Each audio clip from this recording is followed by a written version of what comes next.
Hola, ¿qué tal? Bienvenidos a este episodio de Retorno a la Caverna. Yo soy Alejandro. Yo soy Álvaro.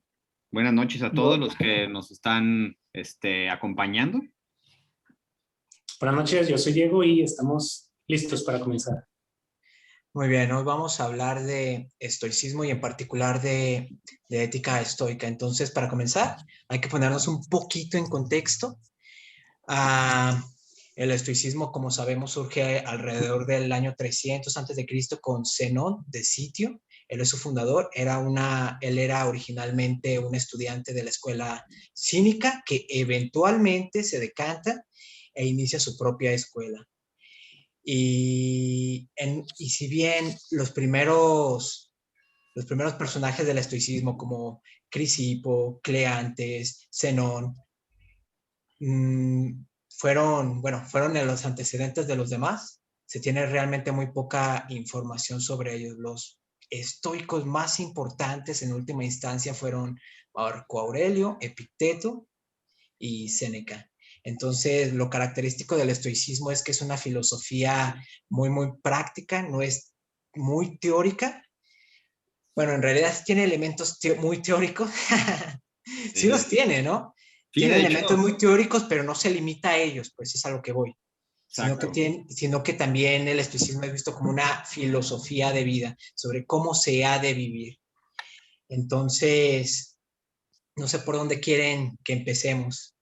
Yo creo que por dibujar un panorama general, ¿no? En torno a, por ejemplo, esta corriente, si la podemos denominar así, corriente filosófica, no solamente en el sentido ético, sino que también tiene una cuestión física, de descripción del mundo física, una cuestión epistemológica y no sé, una guía de comportamiento, en este caso la moral.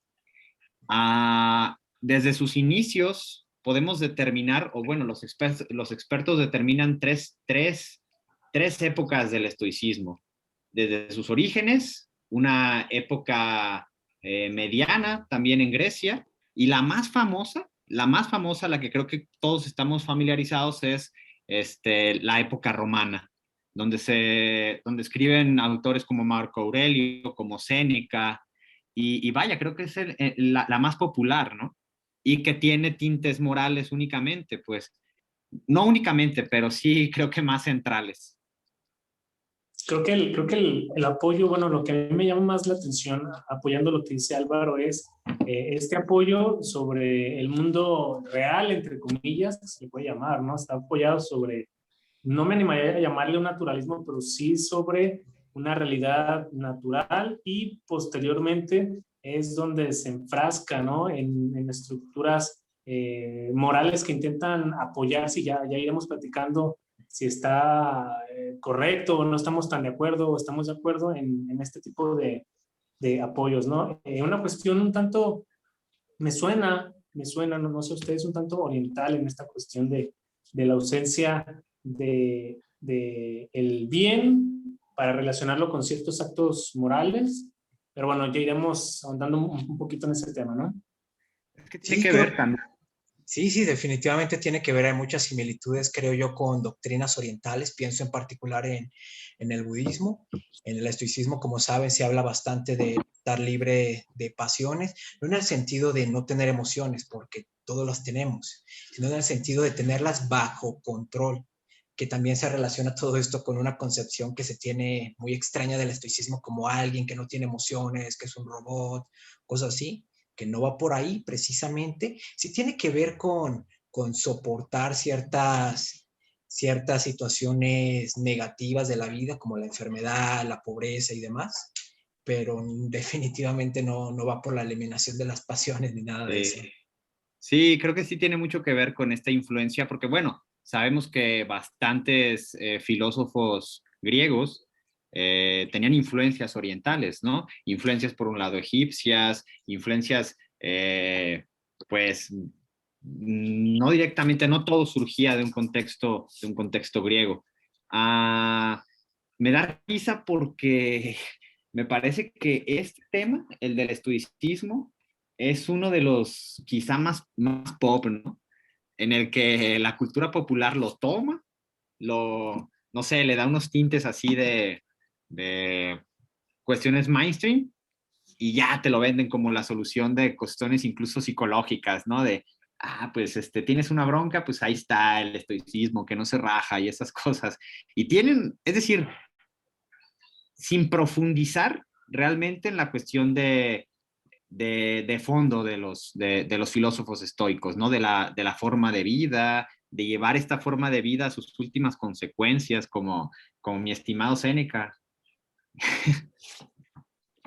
Creo que hay una cuestión ahí bien, bien interesante, porque parece que algunas, ya ni siquiera digo conceptos, palabras que se relacionan con la filosofía tienden a banalizarse en la cultura pop, ¿no? Y creo que es a lo que se refiere Álvaro, que de repente te arrojan la palabra, ¿no? Con esta idea muchas veces que te dicen, ven a alguien sobrio, seco, ven a alguien muy enfocado y le dicen, es que es muy estoico, ¿no? Y dices, caray, entonces, ¿qué es lo estoico? Como esta idea de permanencia, ¿no? De iceberg, algo así.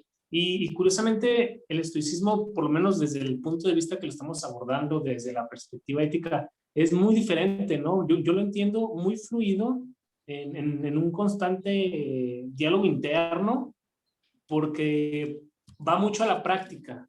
Parte de una teoría muy consolidada, pero también va mucho a la práctica. No es este concepto trivializado de quietud, ¿no? No sé si ustedes difieran en eso.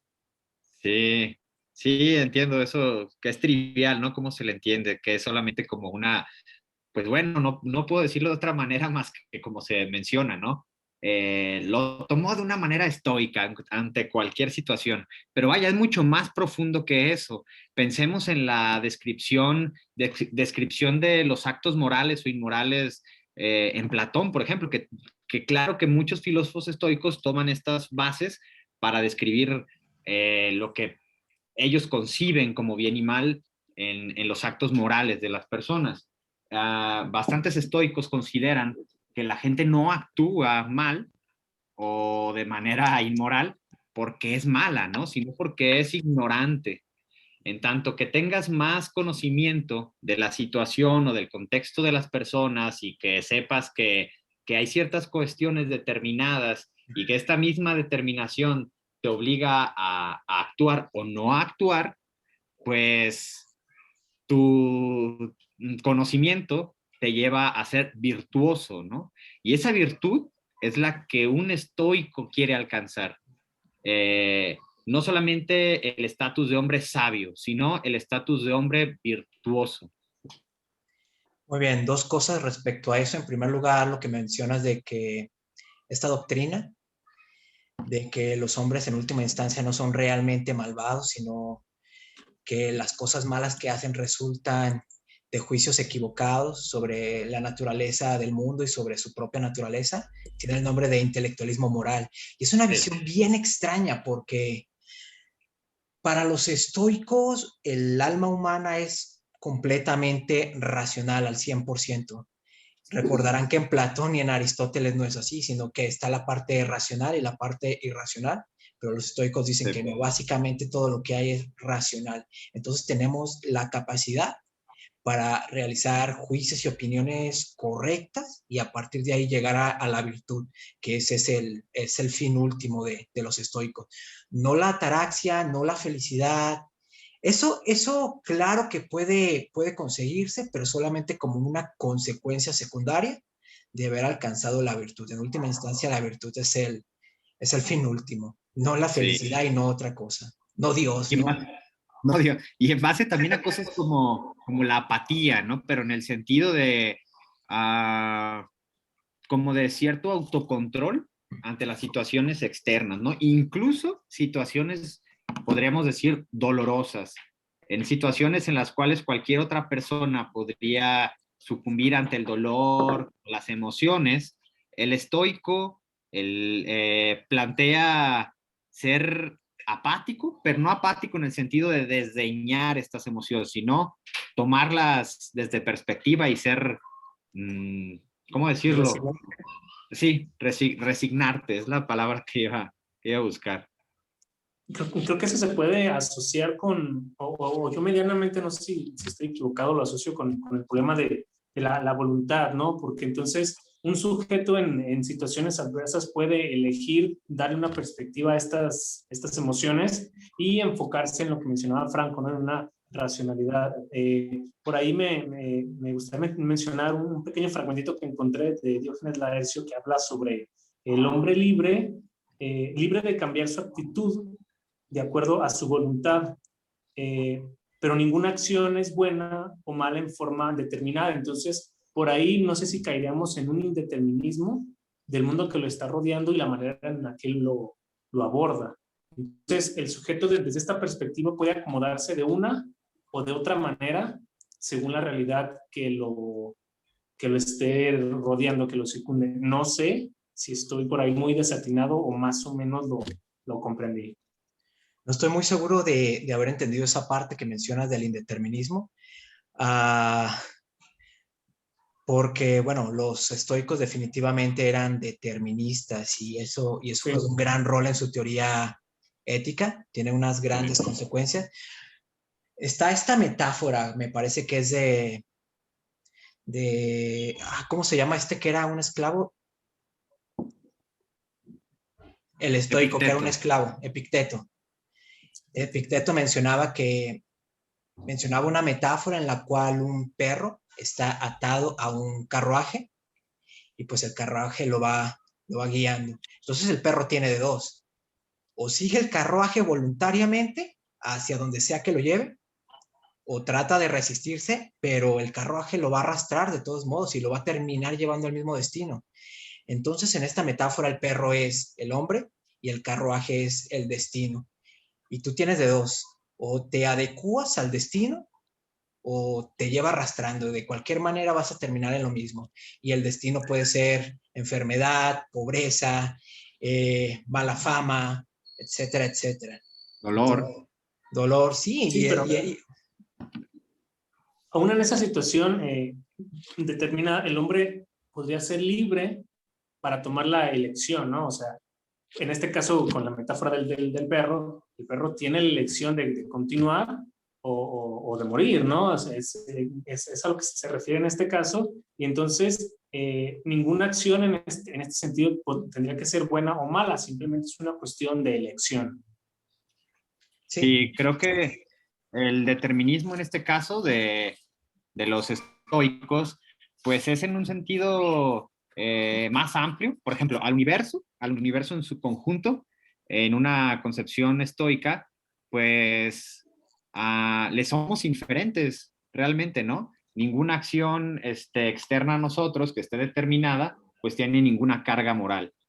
Está en nosotros, según los estoicos, pues tener aceptación a estos acontecimientos externos o a actuar en caso de que podamos hacer algo ante ellos. Por ejemplo, se describen varias causas de temor en general. El miedo a los dioses o a Dios, el miedo a la muerte, el miedo al dolor y el miedo al fracaso, ¿no? Creo que estas descripciones de los miedos, el estoicismo pega tanto en el discurso actual porque pues son los mismos miedos que la gente tenía hace 2500 años a los miedos que la gente tiene en la actualidad, ¿no? La gente le tiene miedo al fracaso, la gente le tiene miedo al dolor, la gente le tiene miedo a Dios, a morirse. Entonces cuando leen a los estoicos y les dicen, bueno, usted de todos modos se va a morir, aunque lo piense y aunque lo tema. Entonces, ¿por qué se preocupa, no? Entonces, en ese sentido de la determinación, como lo menciona Diego, pues sí, creo que hay determinaciones físicas en las cuales no podemos hacer nada, pero existen otras cosas, por mínimas que sean, en las cuales sí podemos actuar o quizá podemos estar conscientes de que no podemos hacer nada y pues quitarnos el miedo, ¿no? Sí, definitivamente. De hecho, los estoicos son compatibilistas, es decir, creen en un mundo determinado, pero al mismo tiempo creen en la libertad de elección, en el libre albedrío. De hecho, este Epicteto,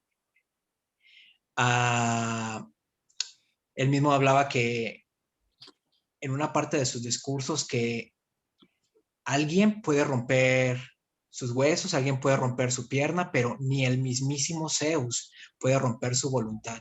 Eso depende de él y únicamente de él, lo cual creo que también lleva a una de las doctrinas estoicas desarrollada por él, de que hay cosas que dependen de nuestro control y hay cosas que no dependen de nuestro control. Cosas que dependen de nuestro control, pues son nuestros pensamientos, nuestros juicios, el cómo reaccionamos a ciertas situaciones, pero cosas que no dependen de nuestro control son nuestras riquezas, que yo diría que hasta cierto punto sí, pues, pero también sabemos que hasta cierto punto no. La riqueza, las famas, la salud, el amor. Entonces, esta sería una doctrina estoica. No, Me recuerda por ahí. Diego. Adelante. Me recordó por ahí también en el relato del mito de Sísifo, ¿no? Ahorita que mencionó Franco lo de que ni siquiera Zeus puede romper tu voluntad, ¿no? Se asemeja a esta cuestión del hombre subiendo una roca por una ladera y los dioses se ven impactados de que él va a bajar por ella y la va a volver a subir y va a volver a bajar y va a volver a subirla, únicamente como una estructura de su destino, ¿no? Él está anclado a su destino, lo tiene determinado, no le queda de otra, él elige si la sube o no la sube, pero él está comprometido con eso, ¿no? Entonces, la cuestión de la voluntad me recordó un poquito la anécdota que mencionaba Franco. Y fíjate que sí está parecida, Diego. Yo también me vino la reminiscencia de Sísifo y sí son parecidas. Pobre cuate. Sin embargo, bueno, ¿cómo abordar cosas como la enfermedad, la pobreza, la desgracia? Estas situaciones que aparecen y que vivimos todos los días, ¿no?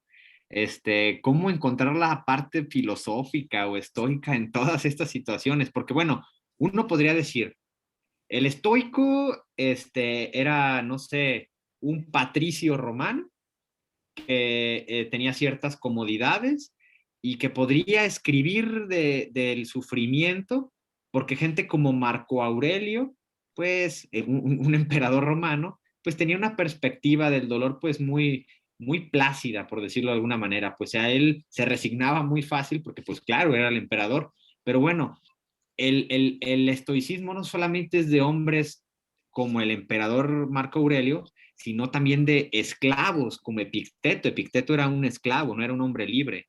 Y escriben cosas muy similares acerca de cómo sobrellevar el dolor, cómo sobrellevar el miedo, cómo sobrellevar la tristeza y esas cuestiones. Sí, y en última instancia creo que Epicteto y Marco Aurelio escriben de cosas muy similares a pesar de tener trasfondos muy distintos, porque en última instancia, pues la naturaleza humana es la misma para todos, seas esclavo, seas granjero, seas el emperador romano mismo, que era Marco Aurelio, ¿no? La persona más poderosa sobre la tierra en su época. Sí.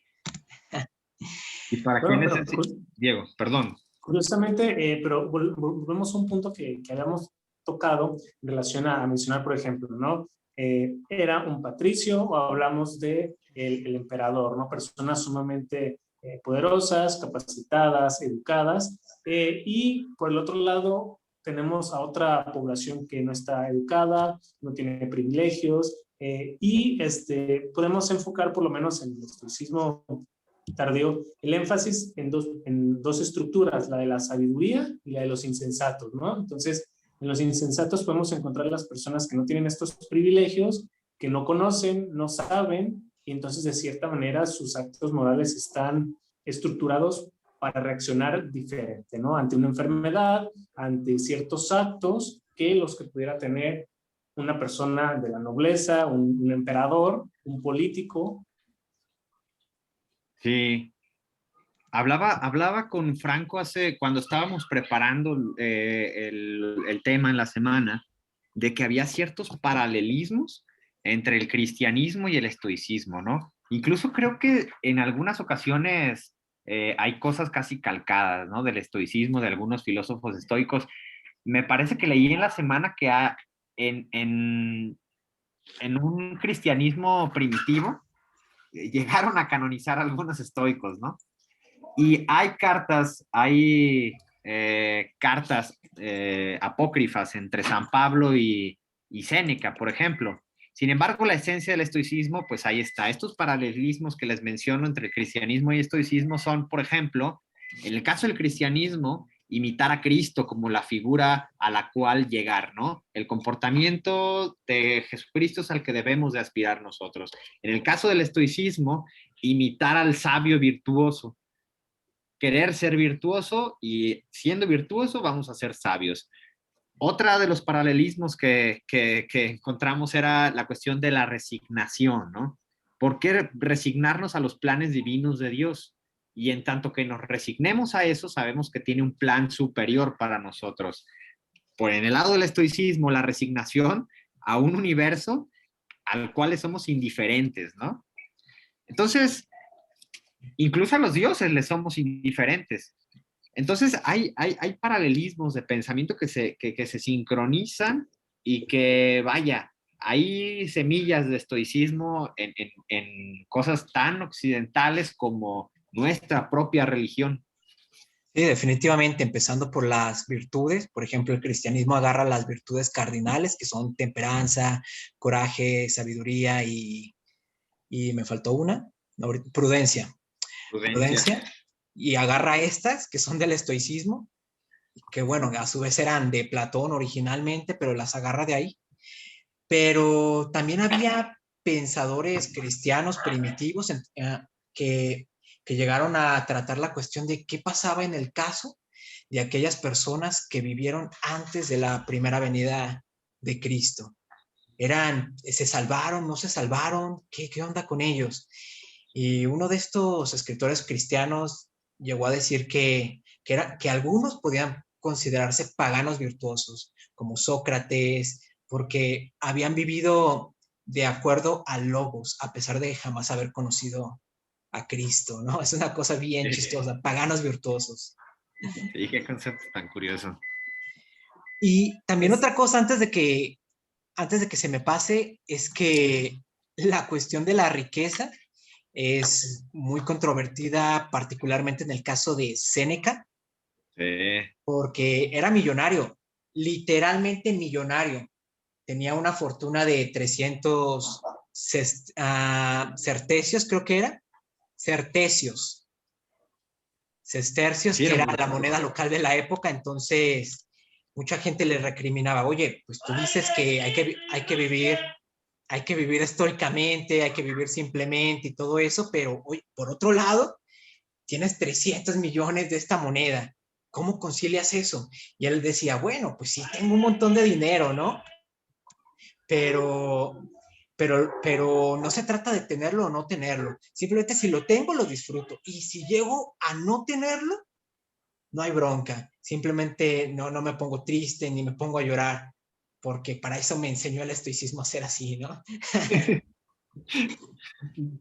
Diego iba a decir algo. Suena muy al siglo XXI, ¿no? Por ahí, como cuando te dicen, échale ganas, ¿no? Porque, o sea, así se consiguen las fortunas y, bueno, pues uno los voltea a ver y dice, bueno, ¿no? Pero está bien chido echarle ganas cuando te heredan la fortuna, ¿no? Pero creo que encontramos estas reminiscencias o estos casos, por ejemplo, con el cristianismo, que a fin de cuentas, no sé si en el cristianismo lo podamos ver a lo largo de la historia como una degradación de ciertas estructuras, desde Platón obviamente, y lo hemos visto yo creo que decenas de veces en la carrera, no sé si en la maestría también se ve, estructuras de esta manera, ¿no? Y es importante ver, analizar cómo a lo largo del tiempo la construcción cristiana es una construcción filosófica bien interesante, en algunos casos degradada, en otros casos pocos que se me ocurren potenciada, pero hay un fondo, ¿no? Fondo muy interesante y que con estos datos, porque a fin de cuentas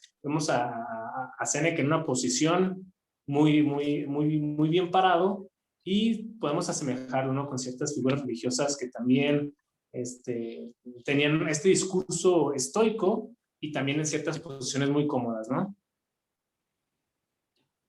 Sí, sí, sí, sí. Pero también está esa parte, es decir, esa parte práctica del estoicismo, en el que realmente creo que, híjole, quizá lo que voy a decir es una barbaridad, ¿no? Pero si alguien va a consulta en psicología y su terapia es Gestalt o su terapia es psicoanálisis, que se olviden de eso realmente, ¿no? Y que si le van a pagar a su psicólogo, pues que mejor le paguen para que le lea las meditaciones, ¿no? Porque le va a dar porque le va a dar pasos muy prácticos para quizá no solucionar sus problemas, pero sí tomarlos en perspectiva, ¿no? Es decir, hay ejercicios espirituales muy interesantes en Marco Aurelio que se pueden rescatar y que son sumamente prácticos en la vida cotidiana. No importa que seas el emperador y no importa que seas un tipo que sale a las 8 de la noche aquí en Guadalajara a tomar el 380, ¿no? Todas las noches sufriendo lo mismo, sufriendo lo mismo. Aplica igual, aplica realmente igual. Por ejemplo, la libertad somos hombres realmente libres cuando tenemos claro qué cosa está en nuestras manos y qué cosa no está en nuestras manos. De esa manera solamente vamos a ejercer nuestra libertad. Otro de los ejercicios de Marco Aurelio es el no tener presente la nostalgia del pasado. Esto es un engaño, ¿no? Estar recordando, haciendo, el pasado, la añoranza de que siempre fue mejor. Eso es tiempo perdido, ¿no? Y de estos hay muchísimos ejemplos que no solamente pueden ser aplicados para emperadores, sino para mortales como nosotros, ¿no? Sí, la cuestión de los ejercicios espirituales, ¿no? Que no es terminología de ellos propiamente, sino No, bastante posterior, pero los estoicos, Séneca, Marco Aurelio y demás, tenían ciertos tipos de prácticas para ayudarte a navegar por la vida. Por ejemplo, en el caso de Séneca, él decía que antes de irte a dormir, hicieras un examen de tu conciencia, preguntándote qué hiciste bien, qué hiciste mal, en qué vicios caíste, qué virtudes seguiste.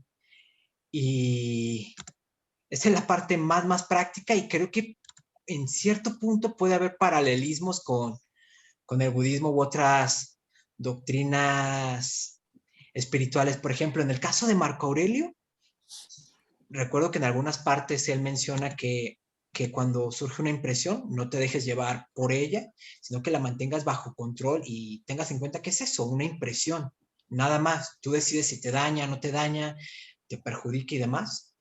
Y esto es muy similar a ciertas cosas del budismo, al mindfulness y demás. Pareciera que busca la simplificación del acto, ¿no? En lugar de buscarlo, de intentar ponerlo en diferentes perspectivas, lo simplifica e intenta pasarlo, ¿no? Superarlo, más allá de repasarlo, más allá de repasarlo, de super racionalizarlo, de darle diversas vueltas, parece que lo que intenta es darle un cambio y dejarlo atrás, ¿no? Es lo que estoy entendiendo con lo que dices, Franco. Sí, creo que va por ahí definitivamente. Les quería preguntar qué piensan, por ejemplo, de esta doctrina de las cosas indiferentes. Recordarán que los estoicos decían que había cosas buenas como la virtud, la sabiduría, la temperanza, y había cosas que también son malas, que son los opuestos de estas cosas buenas, pero había cosas que no son ni una ni otra, ni buenas ni malas, son indiferentes, las llaman así. Serían en dado caso medios para alcanzar cosas buenas o cosas malas.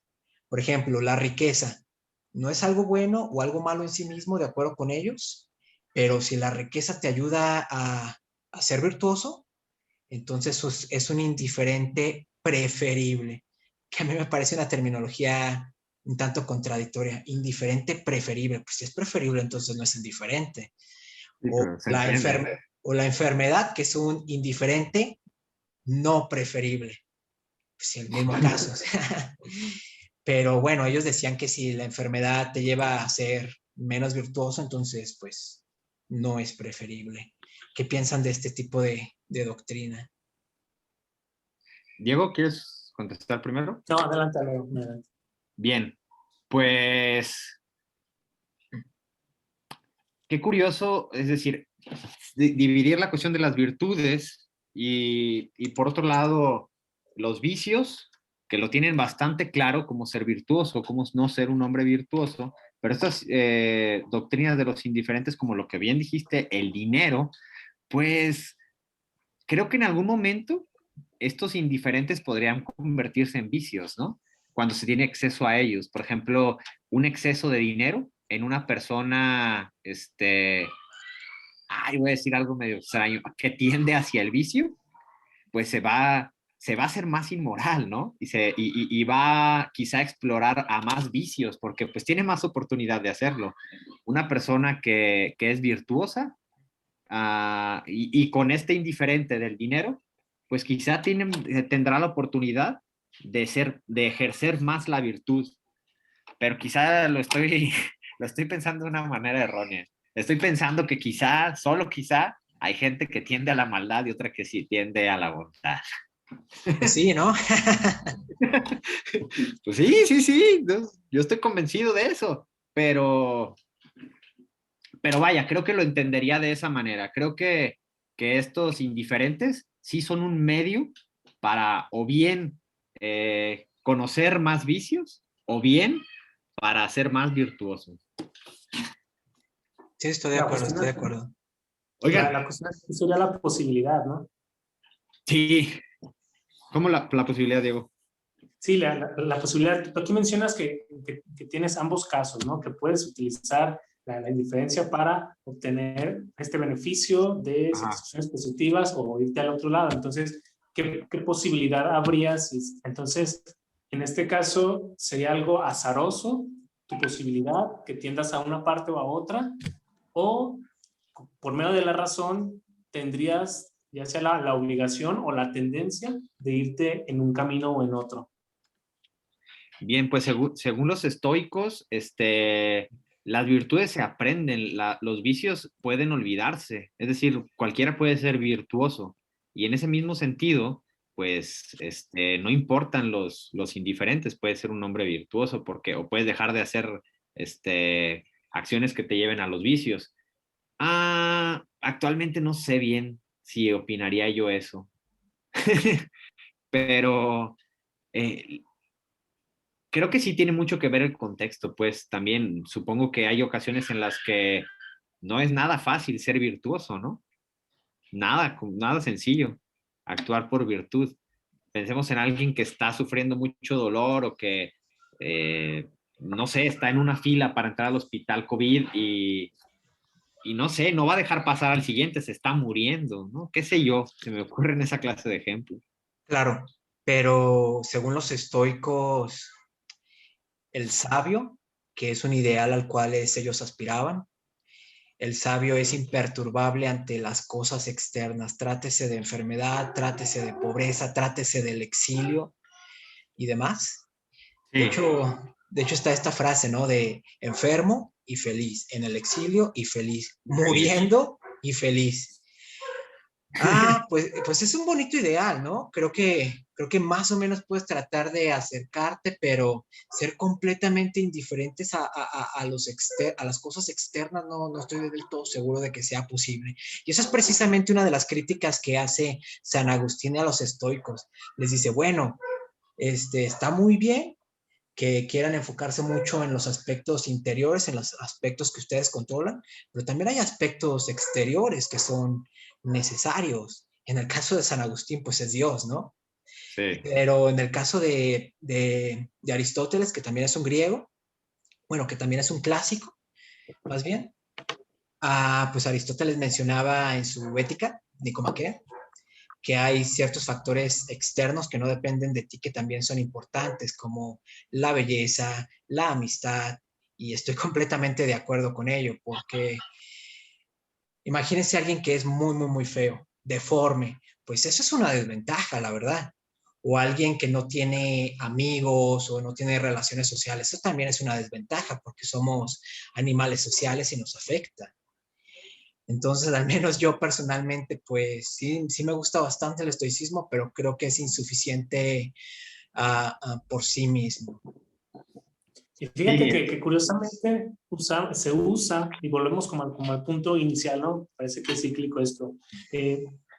Se trivializa esta cuestión estoica y muchas veces, por lo menos yo lo he detectado así en los últimos años, hay una nueva ola o se retoma una nueva ola de de estructuras o de discursos sociales que parece que son bueno, los he visto en todas las clases sociales, ¿no? Pero creo que vienen de una parte muy alta en la que te dicen que los factores externos no importan, ¿no? Y te sueltan la palabrita, ya sea en discursos estos que me parecen falsos, que me parecen de farsantes, de los coach, que te hablan de la cuestión de que los factores externos no importan, solamente importa tu estructura interna, ¿no? En la manera en la que tú afrontes todos los fenómenos de la vida cotidiana, es la manera en la que te vas a poder desenvolver. Entre mejor tengas esta perspectiva interna, personal, mejor lo vas a poder afrontar. Y dejan de lado la crítica que muy puntual hace Franco, como mencionaba, ¿no? Una persona que no posee relaciones sociales, que no posee, a lo mejor, belleza física, que no posee algunas otras cuestiones que la vida te va a proporcionar factores externos que te van a hacer una existencia más sencilla o más complicada y que se va a reflejar en el actuar moral tarde o temprano de un individuo. Sí, esta idea de que es pobre el que quiere, ¿no? De que no progresas porque... de que eres... no vibras alto. De que tienes una actitud negativa, por eso no progresas, Sí, y esas cosas. No, definitivamente, y es una sí. cosa que he hablado con Álvaro en otras ocasiones, es bien chistoso esto, pero creo que también hay gente que cae en el extremo contrario y cree que solamente las causas exteriores importan. Piénsense en estos casos de los ladrones que agarran, y luego sale la prima o la hermana defendiéndolo, ¿no? Y en YouTube siempre están los comentarios de, no, es que es una víctima del sistema, que el sistema capitalista, ¿no? Es muy gracioso. Entonces, queda muy poco tiempo. Queda poco tiempo, entonces, ¿quieren dar las conclusiones? Bien, pues personalmente creo que el estoicismo es una filosofía que debe ser tenida en cuenta en el mundo actual porque somos básicamente los mismos seres humanos que éramos hace 1000, hace 2000, hace 3000 años. Entonces sigue tan vigente como siempre, es mi conclusión.